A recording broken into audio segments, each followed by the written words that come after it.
अस्सलाम वालेकुम students, welcome to the वायो बसरी।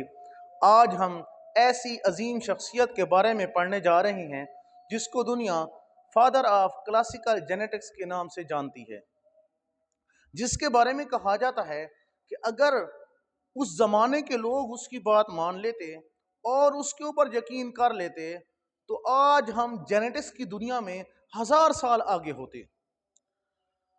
तो आइए आज हम उस अजीम शख्सियत के बारे में पढ़ने जा रहे हैं जिसका नाम है मेंडल।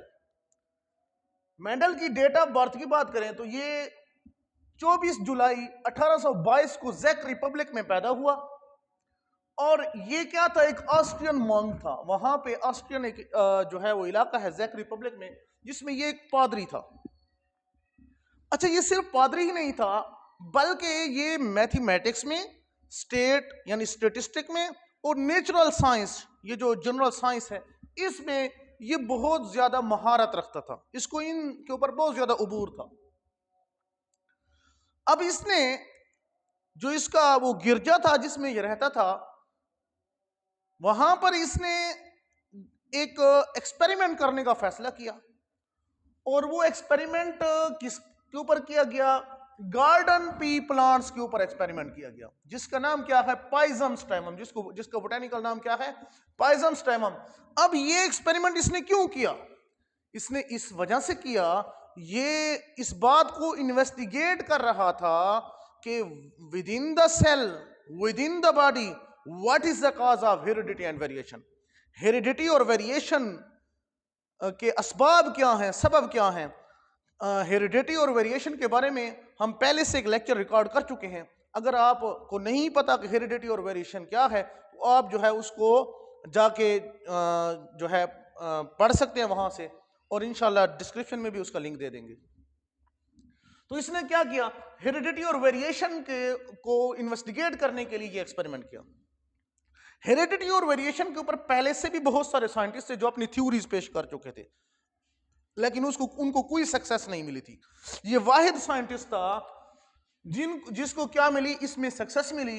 और इसी वजह से दुनिया आज इसको फादर ऑफ क्लासिकल जेनेटिक्स के नाम से याद करती है। अब इसका वर्क एरा क्या था? कौन से साल में या कौन से दौर में इसने जो है अपना काम किया था? तो 1856 से लेकर 1863 तक ये 7 ईयर्स बनते हैं जिसमें इसने काम किया। और इसने कितने 28,000 पी प्लांट्स उगाए। अपने जो गिरजा था उसका जो लान था, लान के अंदर इसने, चमन के अंदर 28,000 पी प्लांट्स उगाए। अब इसके टाइटल क्या है इसके काम का? इसके काम का टाइटल है experiments on plant hybridization. Plant hybridization कहती हैं दो प्लांट्स की आपस में ब्रीडिंग करना, इसको हाइब्रिडाइजेशन कहती हैं। तो ये पी प्लांट के आपस में हाइब्रिडाइजेशन करता रहा, तो इस वजह से इसका नाम क्या है? Experiments on plant hybridization. और इसी तरह जब इसने काम अपना कंप्लीट कर लिया तो उसके बाद इसने क्या किया? साइंटिस्ट के सामने, लोगों के सामने लेक्चर भी डिलीवर किया। लोगों के सामने अपने काम जो किया था उसकी एक्सप्लेनेशन दी, एक लेक्चर डिलीवर किया। कब डिलीवर किया? 1865 में। और 1866 में इसने अपना पेपर भी पब्लिश किया जिसका नाम क्या है? Annual proceeding natural history society of बरन। Annual proceeding natural history society of बरन, ये इसका क्या है? पेपर था। बरन वो मुकम्मल इलाका है जिसमें जैक रिपब्लिक और ऑस्ट्रियन आ जाता है। इसके बाद 1884 को ये फोत हो गए, लेकिन अपने काम की इंप्रेशन नहीं डाल सके लोगों के ऊपर, लोगों को मुतमईन ना कर सके। लोग इसकी बात मानने को तैयार ही नहीं थे। जब ये उनको बताता था कि हर करेक्टर के लिए 2 फैक्टर जो है वो रिस्पॉन्सिबल है, उनमें से एक करेक्टर जो है डोमिनेंट होता है, दूसरा रिसेसिव होता है। जब ये बात कर रहा था तो लोग इसका मजाक उड़ा रहे थे, लोग इसकी बात मानने को तैयार नहीं थे। तो ये लोगों को मुतमईन नहीं कर सका। तो क्या रीजंस हैं जिसकी वजह से ये मुतमईन नहीं कर सका? तो रीजंस, इसके ऊपर एक शॉर्ट क्वेश्चन भी बन सकता है, तो लिहाजा हमने इसको अलग-अलग इसको पॉइंट वाइज बताया है। पहला पॉइंट ये है कि उस जमाने में 1859 को, जो वो उस दौर का एक बहुत बड़ा काम था, वो ये था कि डार्विन ने अपनी थ्योरी पेश की थी, और डार्विन की थ्योरी इतनी सिंपल है, इतनी सादा है, इतनी आसान है कि उसको हर बंदा जानता था, ईच एंड एवरी पर्सन उसको समझ सकता था। इस वजह से लोगों का जो रुझान था, लोगों का जो एक सोच थी, वो उसी की तरफ लगी हुई थी, डार्विन की थ्योरी के मुतालिक। इसके अलावा journal was not so famous. जिस जर्नल में इसने अपना पेपर पब्लिश किया था वो फेमस नहीं था। जर्नल क्या होता है और पेपर क्या होता है? जब साइंटिस्ट कोई भी अपना काम करते हैं, जब रिजल्ट बिल्कुल सेम आ जाते हैं, बिल्कुल क्लियर आ जाते हैं, सही आ जाते हैं, तो उसके बाद इसको एक एक जगह पे पब्लिश किया जाता है ताकि ये लोगों तक भी पहुंच जाए, जो काम किया है वो लोगों तक पहुंच जाए। आजकल तो इंटरनेट का जमाना है, उस वक्त जो था वहां पर पेपर जो है ना, जब वो पब्लिश हो जाता था तो लोगों तक जो है वो उसकी कॉपीज पहुंचाई जाती थी। आजकल तो नेट पे सर्च करें, फौरन पेपर आ जाता है कि इस जो है इस टॉपिक के ऊपर फलां फलां लोगों ने काम किया हुआ है। तो लिहाजा उस वक्त जो था वो क्या किया जाता था, वो उसकी कॉपीज निकाली जाती थी। और आज भी जो प्लेटफॉर्म है जहां पर हम अपना काम पब्लिश करवाते हैं उसका नाम क्या होता है? जर्नल होता है। तो उस जर्नल बहुत सारे हैं, तो जो जिस जर्नल में मेंडल ने अपना काम जो है ना वो पब्लिश करवाया था वो इतना ज्यादा फेमस नहीं था, और फेमस भी नहीं था, और दूसरा इसकी कॉपीज भी लेस रिलीज की गई थी, ज्यादा कॉपीज भी नहीं थी तो ज्यादा लोगों तक पहुंच भी नहीं सका था। इसके अलावा तीसरा जो है यूज ऑफ स्टेटिस्टिक्स। इसने स्टेटिस्टिक को यूज किया जो उस वक्त के साइंटिस्ट थे या उस वक्त के जो लोग थे वो नहीं जानते थे। इसने अपने काम में स्टेटिस्टिक्स के फार्मूलाज यूज किए, वहां पर गैमीट्स कैसे बनाते हैं, किस तरह जो है वो क्रॉस किया जाता है, इसने जो यूज की थी स्टेटिस्टिक्स लोगों के समझ में नहीं आ रही थी। लोग इसका मजाक बना रहे थे कि बायो में स्टेट, वाह क्या बात है। तो इन तीन बड़ी रीजंस की वजह से मेंडल का काम जो था वो कोई इंप्रेशन लोगों के ऊपर नहीं डाल सका था। अब मेंडल के काम को 34 साल गुजर गए, 34 इयर्स गुजर गए। 34 इयर्स बाद, आफ्टर 34 इयर्स तकरीबन 1900 में तीन साइंटिस्ट थे, ह्यूगो डेवरीज, डी कोरेंस और शिमार्क। ये तीन साइंटिस्ट थे, ये अलग अलग कंट्री से बिलोंग करते थे और डिफरेंट प्लांट्स के ऊपर काम कर रहे थे। लेकिन इनका जो काम था वो क्या था? प्लांट हाइब्रिडाइजेशन के ऊपर था, बिल्कुल जिस तरह मेंडल कर रहा था। तो इनको भी वही रिजल्ट मिले जो मेंडल के थे। तो इन्होंने लोगों को बताया, यार जिसका आप लोगों ने मजाक उड़ाया था वो तो एक अजीम शख्सियत थी, उसने तो जो बातें कही हैं वो बिल्कुल ठीक कही हैं। तो इन्होंने क्या किया, मेंडल के काम को क्या किया, रीडिस्कवर किया और उसको एक अलहदा पेपर में पब्लिश किया जिसका नाम क्या है? फ्लोरा। जिसका नाम क्या है? एक फ्लोरा, एक मशहूर जो है वो पेपर है, जर्नल है, उसमें इन्होंने पब्लिश किया था फ्लोरा को, यानी इसके काम को। और डी कोरेंस ने क्या किया था, उसने इसके काम को लॉज बनाए, यानी इसके लॉज जो आज हम पढ़ते हैं, लॉ ऑफ डोमिनेंस तो पहले से मान चुका था, law of segregation and law of independent assortment, वो किसने?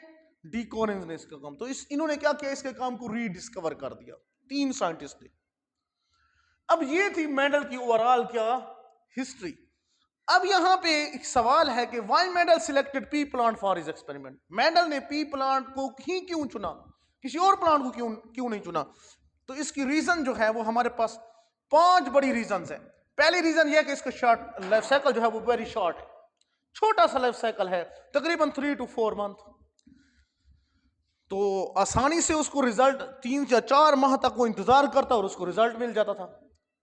इसी तरह ये इसका साइज छोटा है, इस प्लांट का साइज छोटा है और इसको इसी वजह से आसानी से उगाया जा सकता है। इवन कि इसको अगर हम बर्तनों में उगाएं तो भी इसको उगाया जा सकता है ड्यू टू स्मॉल साइज। और मेंडल के पास जो टोटल एरिया था, जो चर्च के पीछे जो जगह थी जहां पे ये उगा रहा था लॉन की, उसकी लेंथ कितनी थी? 70 मीटर। विड्थ कितनी थी? 7 मीटर। 70 मीटर उसकी क्या थी? लेंथ थी। 7 मीटर उसकी क्या थी? विड्थ थी। तो इस तरह जो हमारे पास जो टोटल एरिया बनता है वो क्या बनता है? 4900 मीटर स्क्वायर का टोटल एरिया बनता है। तो इतने थोड़े से एरिया में 28,000 प्लांट उसने उगा दिए। तो इसका मतलब ये है कि इसका साइज बहुत छोटा होता है। अब इसके अंदर जो है, हाँ, ये क्या होता है, हर्माफ्रोडाइट होता है। हर्माफ्रोडाइट का मतलब ये होता है कि एक फ्लावर है और उसमें फीमेल सेक्स ऑर्गन भी पाया जाता है और मेल सेक्स ऑर्गन भी पाया जाए, दोनों सेक्स ऑर्गन पाए जाए, मेल वाले भी और फीमेल वाले भी, तो इसको हम क्या कहते हैं, हर्माफ्रोडाइट, यानी बाइसेक्सुअल। जो दोनों जो है वो मेल और फीमेल एक ही फ्लावर में पाए जाएं तो तब हम इसको क्या कहेंगे, हर्माफ्रोडाइट। और ये सेल्फ पॉलिनेटेड है, अपने आप से पॉलिनेशन कर लेते हैं। इसके पोलन ग्रेन्स अपने ही फीमेल के साथ जो है वो ब्रीड कर जाती हैं और इस तरह जो है इसको हम क्या कहते हैं, सेल्फ पॉलिनेशन। लेकिन इसकी क्रॉस पॉलिनेशन भी की जा सकती है। ये चौथा पॉइंट है कि इसकी क्रॉस पॉलिनेशन भी की जा सकती थी। कैसे की जा सकती थी? वो एक तरीका है कि आप अगर एक फ्लावर के जो मेल ऑर्गन है, यानी कि ये स्टेमन्स हैं, अगर इनको आप रिमूव कर देते हो, अभी तो ये मेल भी है और फीमेल भी था, यानी अभी तक जो था ना, इसमें मेल पार्ट भी है फीमेल भी है। अगर आप फीमेल पार्ट की बजाय मेल पार्ट को हटा देती हैं तो अब ये क्या सिर्फ बन गया, अब ये फीमेल बन गया। तो इस प्रोसेस को कहते हैं इमास्कुलेशन। अब ये क्या आपस में जो है क्रॉस पॉलिनेशन कर सकेगा? तो जवाब है नहीं, क्योंकि ये जो स्टेमन्स हैं अभी तक इसमें पोलन ग्रेन नहीं बने होते, इसको पहले से वो काट देता था, इनको हटा देता था। तो अब इसके बाद जो है, अब इसमें मेल हिस्से है नहीं, तो ये क्रॉस सेल्फ नहीं कर सकेगा। अब आप अपनी मर्जी से पोलन ग्रेन यहां पर ला सकते हैं। तो इसको हम कहते हैं, काटने के प्रोसेस को इमास्कुलेशन बोलते हैं। Cross pollination is also possible by emasculation. अब पांचवा और लास्ट इसका पॉइंट है वो ये है कि इसके अंदर बहुत ज्यादा कंट्रास्टिंग कैरेक्टर पाए जाते हैं।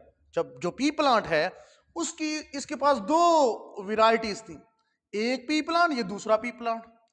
इसमें बहुत सारे कैरेक्टर ऐसे थे जिन पे इन दोनों का इख्तलाफ था। मिसाल के तौर पे एक लंबा था हाइट के हवाले से, तो दूसरा क्या था, छोटा था। इसी तरह एक का फ्लावर कलर जो है वो पर्पल था, तो दूसरे का क्या था, वाइट था। तो इस तरह बहुत ज्यादा कंट्रास्टिंग कैरेक्टर थे। लेकिन मेंडल ने उसमें से कितने चुने? 7 कंट्रास्टिंग कैरेक्टर उसने चुन लिए अपने एक्सपेरिमेंट के लिए। तो अगर अक्सर पेपर में आ जाता है कि पी प्लांट के अंदर कितने कंट्रास्टिंग कैरेक्टर है, तो बच्चे जल्दी में 7 कर देते हैं। तो नहीं, बहुत ज्यादा थे, लेकिन मेंडल ने 7 चुने थे। तो 7 contrasting characters chosen by Mendel. तो वो कौन से 7 कंट्रास्टिंग कैरेक्टर? तो 7 कंट्रास्टिंग कैरेक्टर जो है वो यहां पर दिए गए हैं। मैंने इनको ऑर्गेनाइज किया है, एक खास तरतीब से ऑर्गेनाइज किया है कि जैसे हम प्लांट अगर लगाते हैं, ग्रो करवाते हैं, तो सबसे पहले उसका सीड लगवाते हैं। सीड लगाने के बाद फिर उसके बाद क्या आता है, वो हमें दिखने लग जाता है, बड़ा हो जाता है, नजर आता है जमीन के ऊपर, तो उसकी हाइट का हमें पता चलता है। इसी तरह उसके बाद फिर फ्लावर देना शुरू कर देते हैं। उसी तरतीब से मैंने लिखा है ताकि आप लोग आसानी से याद कर सकें। ये 7 कंट्रास्टिंग कैरेक्टर अगर पेपर में आ जाए तो आप आसानी से याद कर सकें। तो सबसे पहले हम ये देखते हैं कि सीड के बारे में। तो जब हम प्लांट्स लगाते हैं तो पहले सीड लगाते हैं। तो सीड शेप की बात करें। अब देखें, इसने 2 किस्म के पी प्लांट चुने। सीड शेप जो है ये एक कैरेक्टर है। तो एक प्लांट में सीड जो था वो राउंड था, दूसरे में रिंकल्ड था। एक में कैसा था, ऐसे गोल गोल सीड था। दूसरे में कैसा था, ऐसे झरियों वाला था, इसके ऊपर झरियां थी। तो इनमें से डोमिनेंट ट्रेड कौन सा है? वो ये है, राउंड डोमिनेंट है, रिंकल्ड रिसेसिव है। इसके बाद दूसरा क्या है, सीड कलर। अब सीड का कलर क्या था? एक का येलो था और दूसरे का ग्रीन था।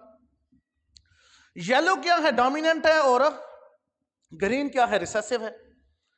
इसके अलावा प्लांट हाइट, प्लांट हाइट की बात करें तो एक टाल था, दूसरा डॉर्फ था। टॉल को हम कैपिटल टी से वो करते हैं, अच्छा हाँ, राउंड को कैपिटल आर और रिंकल्ड को स्मॉल आर से। येलो को कैपिटल वाई, इसको जो है ग्रीन को स्मॉल वाई। इसी तरह हाइट को अगर हम बात करें हाइट की, तो प्लांट हाइट में 2 किस्म के जो है ना वो ट्रेट हैं, टॉल और डॉर्फ। तो कैपिटल टी जो है ये टॉल के लिए, स्मॉल टी जो है वो डॉर्फ के लिए। इसी तरह फ्लावर पोजीशन की बात करें तो यहाँ पे एक के जो फ्लावर थे ना वो कैसे आते थे, एक के फ्लावर बिल्कुल लीफ के एक्सिस में आते थे। लीफ है ना, उससे एक डंडी निकलेगी, यहाँ पे फ्लावर आएंगे। इसको कहते हैं एक्सियल लीफ, इनको क्या कहा जाता है, एक्सियल लीफ। और दूसरे क्या थे, उनके बिल्कुल अपर साइड पे यहां पे फ्लावर आएंगे, या फिर अगर यहां पर ब्रांचेस के ऊपर भी आएंगे तो ब्रांचेस के भी टर्मिनल पोर्शन पे, ये बिल्कुल टर्मिनल यानी एंड के ऊपर आएंगे। तो ये हमारे पास फिर दो किस्म के कैरेक्टर आ गए, ट्रेट आ गए। तो फ्लावर पोजीशन के हवाले से एक्सियल ये वाला डोमिनेंट कैरेक्टर है, डोमिनेंट ट्रेट है, और ये क्या है, रिसेसिव ट्रेट है। तो इसको एक्सियल ए से रिप्रेजेंट किया जाता है और इसको स्मॉल ए से। इसी तरह फ्लावर कलर की अगर हम बात करें तो ये भी एक हमारे पास क्या है, कैरेक्टर है जो मेंडल ने चुना था। ये पर्पल भी हो सकता है, व्हाइट भी हो सकता है। एक प्लांट से थे इसके ऊपर पर्पल है तो दूसरे के ऊपर क्या था, व्हाइट था।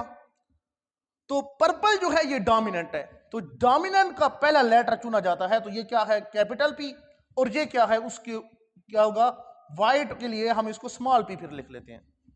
इसी तरह पोड शेप जो है, पोड शेप क्या होता है, पोड क्या होता है, जिस फली के अंदर ये क्या होता है, सीड बांध होते हैं, सीड यानी कि जो है ना जिसके अंदर बांध होते हैं उसको, फली को हम पोड कहते हैं। तो पोड का शेप कैसा, इन्फ्लेटेड। इन्फ्लेटेड का क्या मतलब, इन्फ्लेटेड का मतलब ये होता है कि ये वाले जो सीड्स हैं ये अंदर बांधे हुए, हम बाहर से इसको महसूस ही ना कर सके, इसमें थोड़ी सी हवा नुमा भरा होता है, और ये एकदम खुला होता है, हमें महसूस नहीं होता, फूला होता है कि इसके अंदर सीड्स हैं या नहीं। तो ये इन्फ्लेटेड डोमिनेंट है।